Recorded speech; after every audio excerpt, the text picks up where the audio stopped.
भक्तजनों, माताओं, बहनों, सादर जय श्री कृष्ण। हमारे YouTube चैनल में आप सभी का बहुत बहुत स्वागत है। मैं हूं आपके साथ आचार्य धर्मेंद्र शास्त्री। आज हम आपको चैत्र माह के शुक्ल पक्ष की कामदा एकादशी की दिव्य और ज्ञानमयी कथा सुनाने जा रहे हैं। तो सबसे पहले आपको और आपके पूरे परिवार को कामदा एकादशी महापर्व की बहुत बहुत शुभकामनाएं और बधाइयां। भगवान लक्ष्मी नारायण का भरपूर आशीर्वाद आपके जीवन पर सदैव बना रहे। आप सभी सुखी रहें, स्वस्थ रहें, व्यस्त रहें, मस्त रहें तथा उन्नति करे, प्रगति करे, आगे बढ़े। कामदा एकादशी जो कि चैत्र माह के शुक्ल पक्ष की एकादशी तिथि को कामदा एकादशी कहा जाता है। वैसे तो पूरे वर्ष में 24 एकादशी आती है, लेकिन जिस साल अधिक मास आता है उस वर्ष 26 एकादशी होती है और प्रत्येक एकादशी का अपना अपना भिन्न भिन्न महत्व धर्म ग्रंथों तथा पुराणों में बताया हुआ है। चैत्र माह के शुक्ल पक्ष की जो एकादशी होती है उसे कामदा एकादशी कहा जाता है और कामदा एकादशी का व्रत करने से मनुष्य के जीवन की समस्त कामनाएं अवश्य ही पूर्ण हो जाती है। और कामदा एकादशी का व्रत करने से मनुष्य यदि किसी कुयोनि में चला गया है, राक्षस योनि में, प्रेत योनि में या फिर किसी भी प्रकार की जो है कुयोनि को वह प्राप्त कर चुका है और किसी प्राणी का मोक्ष नहीं हुआ है तो वह कामदा एकादशी के व्रत से अवश्य ही मुक्त हो जाएगा। और जो मनुष्य कामदा एकादशी का व्रत करता है उसे हजारों अश्वमेध यज्ञ तथा हजारों गौदान का पुण्य फल प्राप्त होता है। कामदा एकादशी का व्रत करने से मनुष्य के जन्म जन्मांतर के पाप दोष नष्ट हो जाते हैं तथा उसके पुण्यों का उदय होता है। और जब उसके पुण्यों का उदय होता है तब उसे सांसारिक तथा भौतिक सुख सुविधाओं की प्राप्ति होती है और इस संसार में वह धर्म, अर्थ, काम और मोक्ष को प्राप्त कर लेता है। तो कामदा एकादशी का जो व्रत है वो इस प्रकार रहेगा कि कामदा एकादशी का जो व्रत है वो आपको किस प्रकार करना चाहिए और इसके बाद हम आपको बताएंगे कि कामदा एकादशी की कथा और इसका महत्व क्या होता है। कामदा एकादशी की जो दिव्य कथा है वह धर्म ग्रंथों और पुराणों में बताई गई है। कामदा एकादशी का व्रत इस बार 23 अप्रैल 2021 शुक्रवार को ही किया जाएगा, यानी सभी संप्रदाय को मानने वाले कामदा एकादशी का व्रत 23 अप्रैल को ही करेंगे। एकादशी तिथि का प्रारंभ 22 अप्रैल 2021 गुरुवार की रात को 11:31 से हो जाएगा, जो कि 23 अप्रैल 2021 शुक्रवार को रात 9:42 पर एकादशी तिथि समाप्त हो जाएगी। सूर्योदय व्यापिनी तथा द्वादशी युक्त जो एकादशी रहेगी वो 23 अप्रैल 2021 शुक्रवार को ही रहेगी। इसलिए सभी भक्तजनों को, माताओं को, बहनों को, भक्तजनों को और अन्य सभी जो है प्रभु को मानने वालों को 23 अप्रैल को ही कामदा एकादशी का व्रत करना है। और इस व्रत का पारणा 24 अप्रैल 2021 शनिवार को सुबह 5:56 से लेकर के 9:56 के बीच आपको कर लेना चाहिए।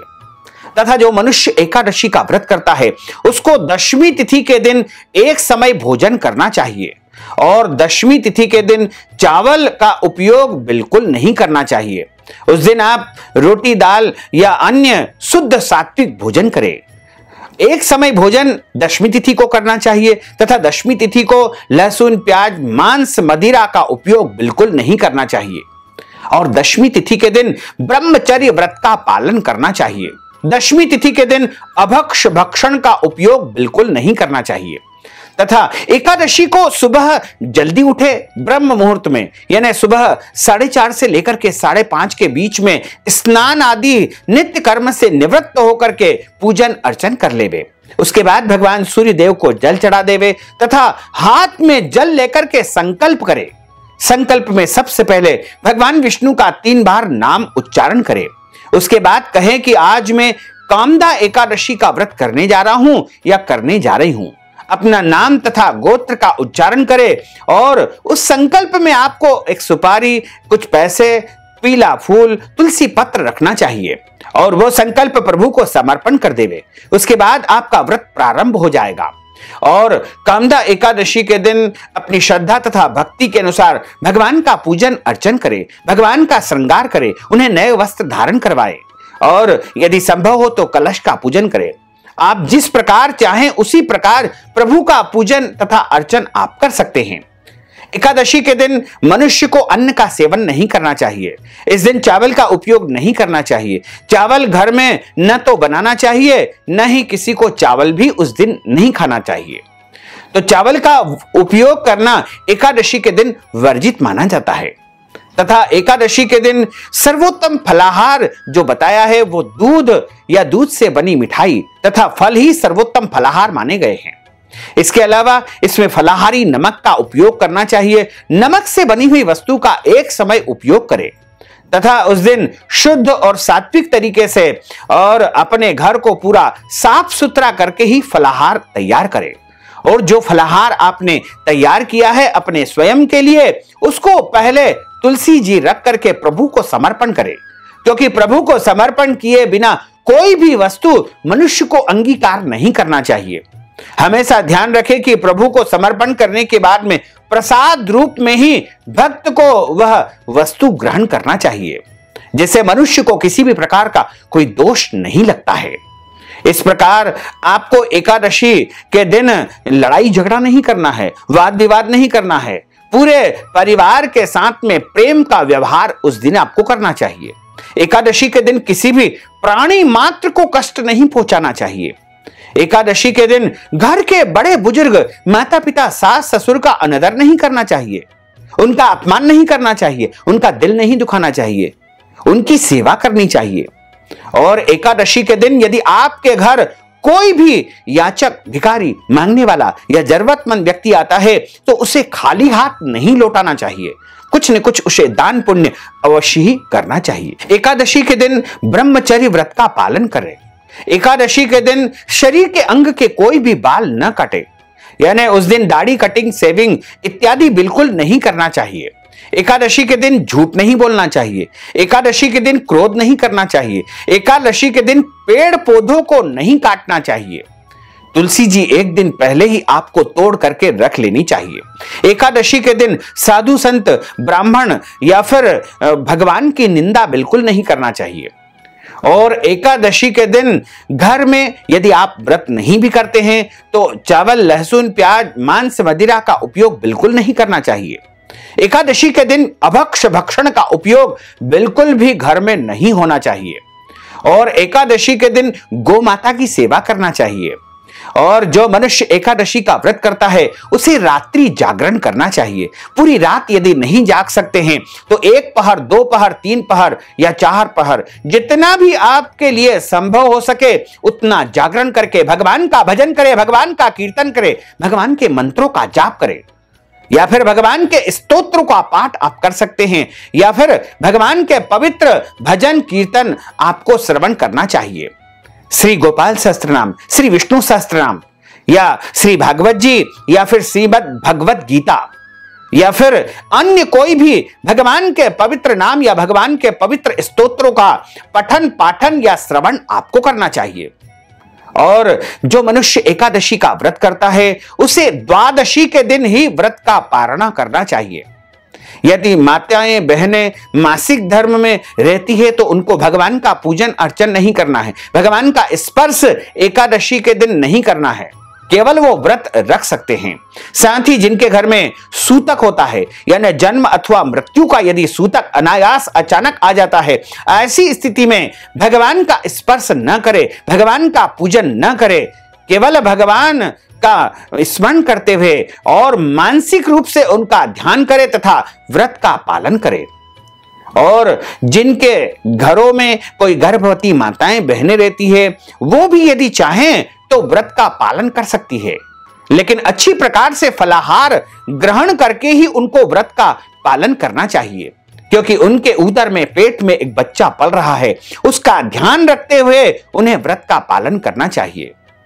और एकादशी का व्रत करने वाले को द्वादशी तिथि को यानी 24 अप्रैल 2021 शनिवार को सुबह 5:56 से लेकर के 9:56 के बीच में व्रत का पारणा करना है, यानी व्रत का जो है समापन करना है। व्रत का पारणा करने के लिए सुबह जल्दी उठे, स्नान करे तथा उस दिन हाथ में जल लेकर के संकल्प करे और 3 बार विष्णु विष्णु का उच्चारण करके कहे कि आज मैंने कामदा एकादशी का व्रत किया है, मेरा नाम यह है, मेरा गोत्र यह है। अपना नाम गोत्र बोलते हुए आप भगवान के सामने कहे कि मैंने कामदा एकादशी का व्रत किया है।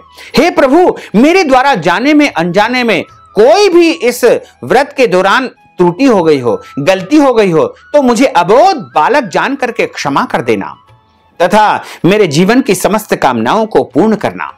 यदि आप कामदा एकादशी के व्रत के पुण्य को किसी और को समर्पित करना चाहते हैं, किसी और के निमित्त यह व्रत करना चाहते हैं, तो उनका नाम आप उच्चारण कर लेवे और उनको यह व्रत समर्पण करने का संकल्प आपको कर देना चाहिए।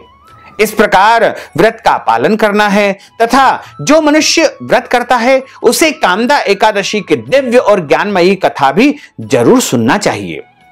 कोई मनुष्य यदि व्रत नहीं कर पाता है, केवल कथा का श्रवण भी कर लेता है, तो भी उसे एकादशी व्रत का पूरा पुण्य लाभ प्राप्त हो सकता है। और कथा हमेशा ब्राह्मण के मुखार विंद से ही सुनना चाहिए। ब्रह्म वाक्य जनार्दन, यानी ब्राह्मण के मुख से साक्षात नारायण भगवान वासुदेव जनार्दन ही बोलते हैं। और यदि आप ब्राह्मण के मुख से कथा श्रवण करेंगे तो आपको कथा का पूरा पुण्य लाभ प्राप्त हो पाएगा और एकादशी का भी पूरा पुण्य लाभ प्राप्त हो पाएगा। और कथा सुनने के बाद में अपनी श्रद्धा, भक्ति तथा हैसियत के अनुसार ब्राह्मण को कुछ न कुछ दक्षिणा अवश्य प्रदान करना चाहिए, क्योंकि दक्षिणा देने से हमें एकादशी व्रत का पूरा पुण्य लाभ प्राप्त हो सकता है। अब हम आपको कामदा एकादशी की दिव्य और ज्ञानमयी कथा सुनाने जा रहे हैं। इस कथा को अंत तक जरूर सुनिएगा और अधिक से अधिक लोगों को शेयर भी करिएगा। बोलिए लक्ष्मी नारायण भगवान की जय। गुरुर् ब्रह्मा गुरुर्विष्णु गुरुर्देवो महेश्वरा, गुरु साक्षात् परब्रह्म तस्मै श्री गुरुवे नमः। श्री अखंड मंडलाकारं व्याप्तं येन चराचरं तत्पदं दर्शितं येन तस्मै श्री गुरुवे नमः। कृष्णाय वासुदेवाय हरये परमात्मने प्रणतः क्लेशनाशाय गोविंदाय नमो नमः। वसुदेव सुतं देवं कंसचाणूरमर्दनं देवकी परमानंदं कृष्णं वंदे जगद्गुरुं। जय जय श्री राधा रमण, जय जय नवल किशोर, जय गोपी चित चोर प्रभु, जय जय माखन चोर। मात मेरी श्री राधिका, पिता मेरे घनश्याम, इन दोनों के चरणन में मेरा बारंबार प्रणाम, मेरा बारंबार प्रणाम, मेरा बारंबार प्रणाम। मोहिनी मूरत श्याम की वो मन रही समाय, जो मेहंदी के पात में लाली रही समाय। धन यौवन एक दिन उड़ जाएंगे जैसे उड़े कपूर, मन मूरख तू राम भज क्यों चाटे जग धूर। राम कृष्ण दो एक है अंतर नहीं निमेष, इनके नयन गंभीर है उनके चपल विशेष। कस्तूरी तिलकम ललाट पटले वक्षस्थले कौस्तुभम, नासाग्रे वरमुक्ति कंकरतले वेणु करे कंकणम। सर्वांगे हरिचंदनम सुललितम कंठे च मुक्तबलिम, गोपस्त्री परिवेष्टितो विजयते गोपाल चूड़मणिम। फूलेन्धीवर कांतिमिंदु बदनम बर्हावतं सप्रियम, श्रीवत्सांकमुदार कौस्तुभधरम पीतांबरम सुंदरम। गोपी नाम नयनोत्पलार्चित तनुम गोपसंघावृतम, गोविंदम कलवेणुवादन परम दिव्यांग भूषणम भजे। करार विंदेन पदार विंदम मुखारविन्देन विनिवेशयन्तीं वटस्य पत्रस्य पुटेशयानं बालं मुकुन्दं मनसा स्मरामि। वरहापीडं नटवरवपुः कर्णयोः कर्णिकारं बिभ्रद्वास कनककपीशं वैजयन्तीं च मालां रन्ध्रान् वेणोर्धरसुधया पूरयन् गोपवृन्दैः वृंदारण्यम स्वपदरमणम प्राविशत गीत कीर्ति। बोलिए श्री वृंदावन बिहारी लाल की जय, श्री गोपाल कृष्ण भगवान की जय, श्री द्वारकाधीश भगवान की जय, श्री गिरिराज धरण की जय, श्री श्याम सुंदर यमुने महारानी की जय, श्री वल्लभाधीश की जय, श्री गुसाई जी महाराज की जय। धर्मराज युधिष्ठिर कहने लगे कि हे भगवान, मैं आपके चरणों में कोटि कोटि प्रणाम करता हूं, आपको नमस्कार करता हूं, आपको नमन करता हूं और आपसे निवेदन करता हूं कि आप कृपा करके चैत्र माह के शुक्ल पक्ष की एकादशी की दिव्य और ज्ञानमयी कथा कृपा करके मुझे सुनाइए। भगवान कृष्ण कहने लगे कि हे धर्मराज, यही प्रश्न एक समय राजा दिलीप ने अपने कुलगुरु ऋषि वशिष्ठ जी से किया था और जो समाधान उन्होंने किया वो सब मैं तुमसे कहता हूं। प्राचीन काल में भोगीपुर नामक एक नगर था। वहां पर अनेक ऐश्वर्यों से युक्त पुंडरीक नाम का एक ऐश्वर्यशाली राजा राज्य करता था। उस भोगीपुर नगर में अनेक अप्सरा, किन्नर तथा गंधर्वजन निवास करते थे। उनमें से एक जगह ललिता और ललित नाम के दो स्त्री पुरुष अत्यंत वैभवशाली घर में निवास करते थे। उन दोनों में अत्यंत प्रेम था, यहां तक कि अलग अलग हो जाने पर दोनों व्याकुल हो जाते थे। एक समय पुंडरीक की सभा में अन्य गंधर्वों सहित ललित भी गान कर रहा था। गाते गाते ललित को अपनी प्रिय तमा ललिता का ध्यान आ गया। अचानक उसके मन में अपनी पत्नी का स्मरण आ गया। इस कारण से ललित का जो स्वर था वह भंग हो गया। भंग होने के कारण उसके गाने का स्वरूप बिगड़ गया। ललित के मन के भाव जान करके कारकोट नाम का एक नाग ने पद भंग होने का कारण राजा से कह दिया। उस कारकोट नाम के नाग को पता चल चुका था कि ललित का स्वर भंग हो चुका है। राजा से उसने शिकायत कर दी। तब पुंडरीक ने क्रोध पूर्वक कहा कि तू मेरे सामने गाता हुआ अपनी पत्नी का स्मरण कर रहा है, अपनी पत्नी को याद कर रहा है। अब तू जाकर के भयंकर दैत्य बन जा। अतः तू कच्चा मांस और मनुष्यों को खाने वाला राक्षस बन करके अपने किए हुए कर्म के फल को भोग। राजा पुंडरीक के श्राप के कारण ललित उसी क्षण महाकाय विशाल राक्षस बन गया। उसका मुख अत्यंत भयंकर, नेत्र सूर्य चंद्रमा की तरह प्रदीप्त तथा मुख से अग्नि की ज्वाला निकलने लगी। उसकी नाक पर्वत की कंदरा के समान विशाल हो गई और गर्दन पर्वत के समान लगने लगी। सिर के बाल पर्वतों पर खड़े हुए वृक्षों के समान दिखने लगे तथा भुजाएं अत्यंत लंबी लंबी हो गई। कुल मिलाकर के उसका शरीर 8 योजन विस्तार का हो गया। इस प्रकार वह बड़ा भयंकर और विकराल दैत्य उसी क्षण बन चुका और राजा पुंडरीक के शाप के कारण उसे अनेक प्रकार के दुख प्राप्त होने लगे। जब उसकी प्रियतमा ललिता को यह सारा वृत्तांत मालूम हुआ तो उसे अत्यंत खेद हुआ और वह विचार करने लगी कि किस प्रकार से मेरे पति के शाप का उद्धार हो जाए और अपने पति के उद्धार के लिए उपाय सोचने लगी। वह राक्षस अनेक प्रकार के घोर दुख सहन करता हुआ घने घने जंगलों में निवास करने लगा तथा उसकी पत्नी ललिता भी उसके पीछे पीछे घूमने लगी। घूमती घूमती विंध्याचल पर्वत पर पहुंच गई जहां पर शृंगी ऋषि का आश्रम था। ललिता शीघ्र ही शृंगी ऋषि के आश्रम में गई और वहां जाकर के शृंगी ऋषि से विनीत भाव से नम्रता पूर्वक प्रार्थना करने लगी। हाथ जोड़ करके शृंगी ऋषि से प्रार्थना करने लगी। ललिता को देख करके शृंगी ऋषि बोले कि हे सुभगे, तुम कौन हो और यहां पर किस लिए आई हो?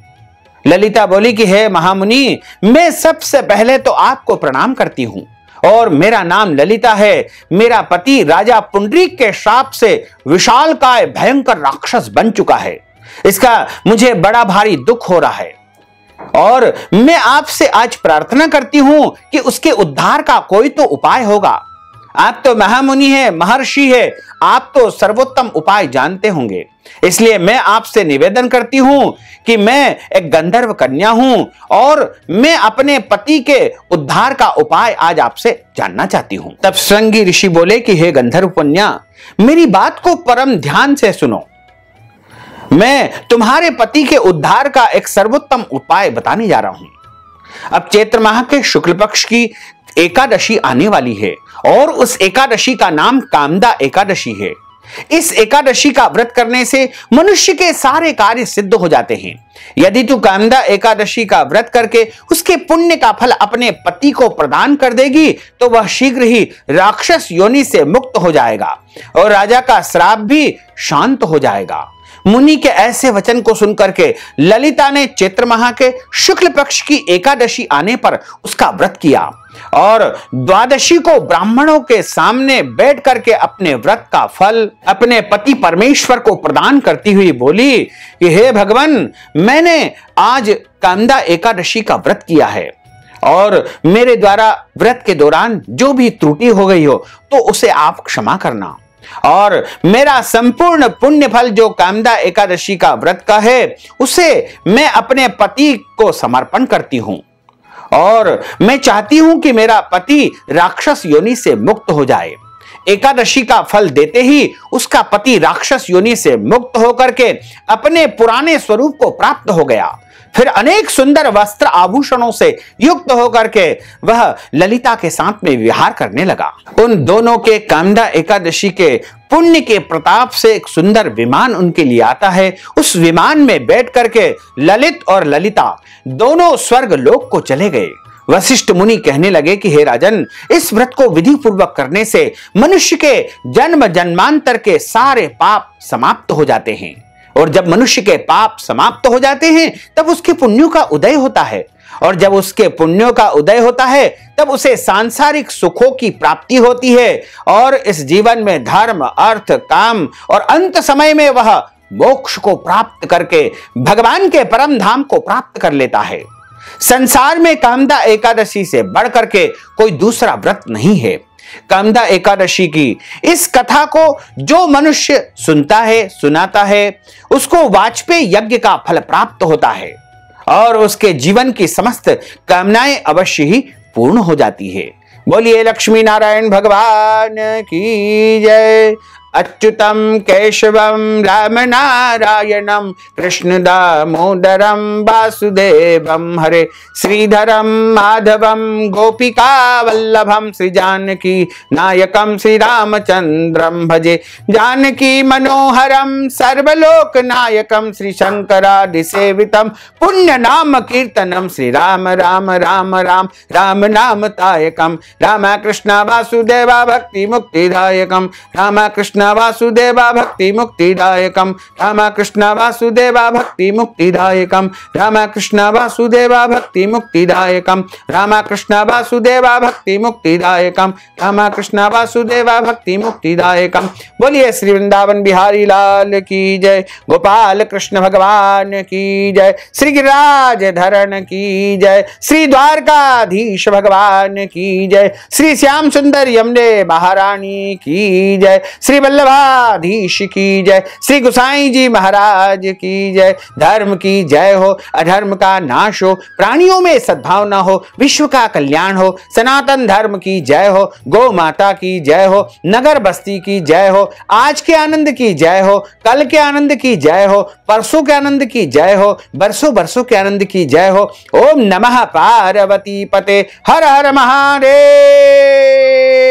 हर। भक्तजनों, माताओं, बहनों, आपने कामदा एकादशी की दिव्य कथा का श्रवण किया है। यदि आप कामदा एकादशी के निमित्त कथा श्रवण हेतु दान के रूप में नगद राशि प्रदान करना चाहते हैं या फिर ब्राह्मणों के फलाहार के निमित्त या फिर वस्त्र दान, गौदान, अन्नदान, स्वर्ण दान, तिल दान या कोई भी दान पुण्य यदि आप कामदा एकादशी के निमित्त करना चाहते हैं और उसके निमित्त नगद राशि यदि आप प्रदान करना चाहते हैं तो आप हमारे पेटीएम के माध्यम से, गूगल पे के माध्यम से, फोन पे के माध्यम से या फिर अकाउंट नंबर के माध्यम से या व्हाट्सएप पेमेंट के माध्यम से नगद राशि पहुंचा करके कामदा एकादशी का पूरा पूरा पुण्य लाभ प्राप्त कर सकते हैं। साथ ही आपसे अनुरोध है कि हमारे इस ज्ञानवर्धक वीडियो को अधिक से अधिक लोगों को शेयर करिएगा, लाइक करिएगा, कमेंट करिएगा, और यदि अभी तक आपने सब्सक्राइब नहीं किया तो अभी और इसी समय सब्सक्राइब अवश्य कर लीजिए। आपको और आपके पूरे परिवार को सादर जय श्री कृष्ण, सादर धन्यवाद।